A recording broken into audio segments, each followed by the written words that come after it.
কি মা, এ কি করেছিস তুই?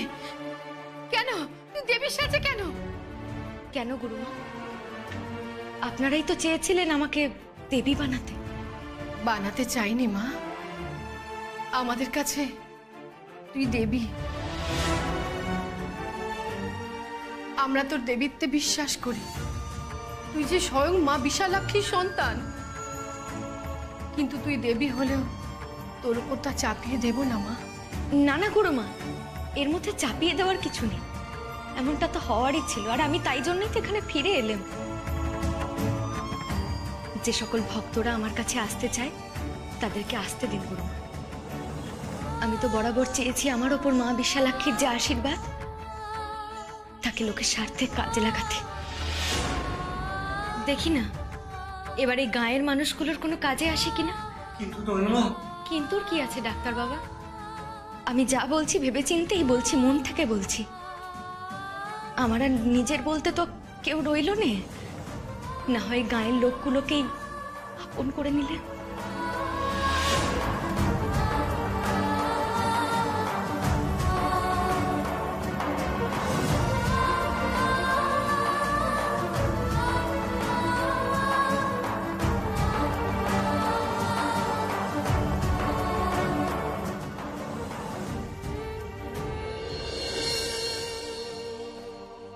দীপ্ত দেখো, আমি তোমার জন্য চা এনেছি। দীপ্ত, দীপ্ত, দীপ্ত কোথায় তুমি?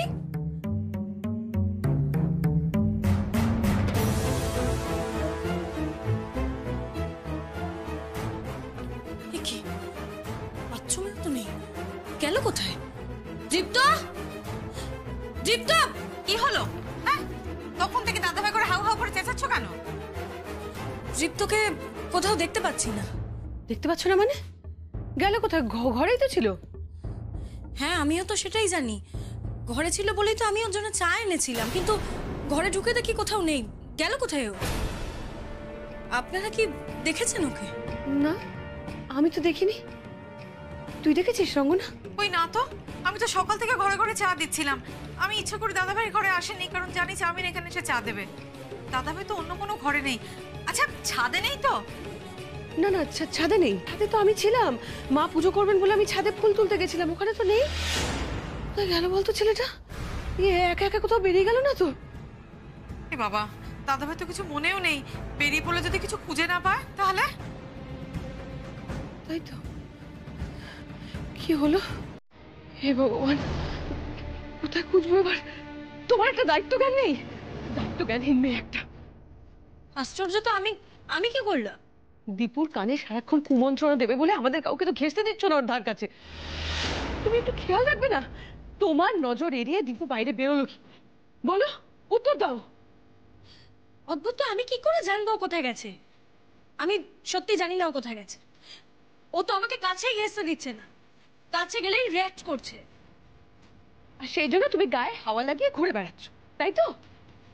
সুস্থ ছেলে, সে কি করছে, কোথায় যাচ্ছে, একটু খেয়াল রাখা উচিত নয় তোমার? দীপুর যদি কোনো ক্ষতি হয় না, তোমাকে কিন্তু আমরা কেউ ছাড়বো না, কথাটা মনে রেখে দিও তুমি। আয় তো দেখি খুঁজে কোথায় গেল ছেলেটা।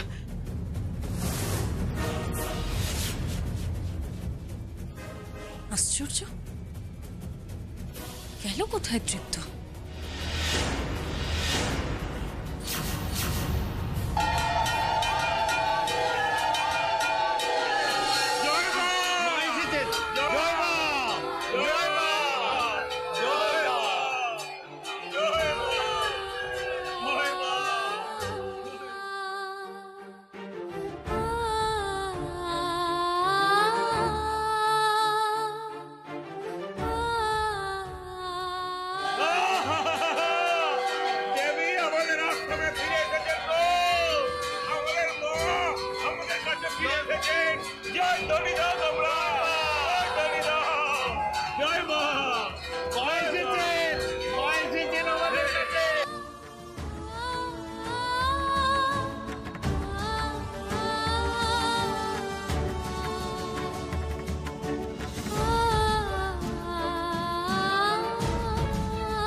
আপনার এত বড় সাহস হয় কি করে আমার স্ত্রীর গায়ে হাত তুলতে যাবার?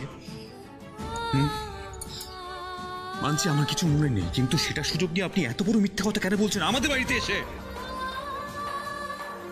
আপনার মতো মেয়েকে তো পুলিশে দেওয়া উচিত এক্ষুনি সেটা।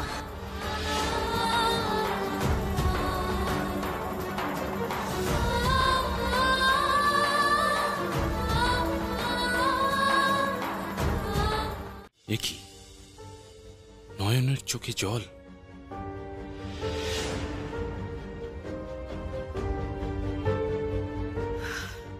কোথায় যাচ্ছ? এই দৃশ্য আমি সহ্য করতে পারছি না। সেটা তো বুঝতেই পারছি। ওই বাড়িতে নয়নের প্রতি যে কতটা দুর্ব্যবহার হয়েছে সেটা আমার মুখে শুনলে আপনারা কেউ বুঝতে পারবেন না। আমি তো দেখেছি কতটা কাতরভাবে নয়ন সবার দিকে ছুটে যাচ্ছিলেন। কিন্তু বাড়ির লোক তো অসহায়। এটা খুব অন্যায় হলো গুরুমা। নয়নের সাথে এটা বড় অন্যায় হলো। আর আজকে তাকে এভাবে পুজো করা হচ্ছে। আমার মনে আছে গুরুমা, আমার মনে আছে যে নয়ন কতটা উদ্গ্রীব ছিল নিজের দেবীত্বকে অস্বীকার করার জন্য। আর তাকে আজকে বাধ্য হয়ে আমি তো এটা হতে দিতে পারি না। এতে তুমি আমরা কি করতে পারি দীপ্ত? এই পথ যে স্বয়ং নয়ন নিজে বেছে নিয়েছে। আর তুমি যা বললে তাতে এছাড়া তোর কাছে কোনো পথ খোলাও ছিল না। কোথায় যেত মেয়েটা? কোথায় থাকতো? কোনো না কোনো আশ্রয় ওকে নিতেই হতো। তাই বলে নিজের ইচ্ছের বিরুদ্ধে মানুষ যখন নিজের ইচ্ছের বিরুদ্ধে সমস্ত কাজ করে আমার খুব কষ্ট হয়। আমি দেখতে পাই না। আমি তো ছিলাম নয়নের সঙ্গে সারাটা রাস্তা সারাক্ষণ আমাকে বলে গেছে যে আমায় দেখে বড় সাহেব কি করবে কি জানি। আর যখন নয়ন ওনার কাছে গিয়ে দাঁড়ালেন, তার নিজের স্বামী তাকে চিনতেই পারলেন না। কতটা অসহায় লাগছিল নয়নকে। সেটাই তো স্বাভাবিক। ও যে মন প্রাণ দিয়ে সংসার করতে চেয়েছিল দেবদা, কিন্তু ভাগ্যের লেখন কে খণ্ডাবে বলো? আমরা চাইলেও, আমরা শত চেষ্টা করলেও ওকে স্বামীর কাছে ফিরিয়ে দিতে পারবো না। ও যে মা বিশালাক্ষীর ভক্ত, মায়ের আশীর্বাদ আছে ওর মধ্যে। মা চাইলেই ওকে ওর স্বামীর কাছে ফিরিয়ে দিতে পারে। আমরা তো শুধু ঈশ্বরের কাছে প্রার্থনা করতে পারি ও যেন ওর স্বামীর কাছে ফিরে যেতে পারে।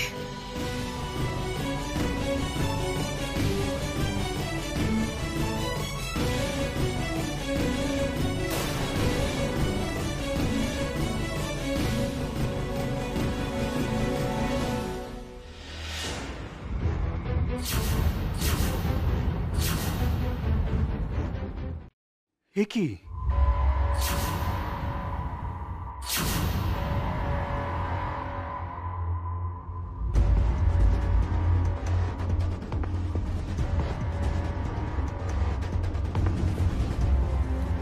কি আপনি এরকম সাজে কেন? বড় সাহেব, না আপনি এরকম সেজেছেন কেন? ও এরকম কেন সেজেছে? আপনি এখানে এসেছেন, আপনি কি করে এলেন? না উনি তো বলেছিলেন উনি নিকুঞ্জপুর আশ্রমে আছেন, তাই আমি এখানে ওনাকে খুঁজতে চলে এসেছি। কিন্তু উনি এরকম সেজেছেন কেন?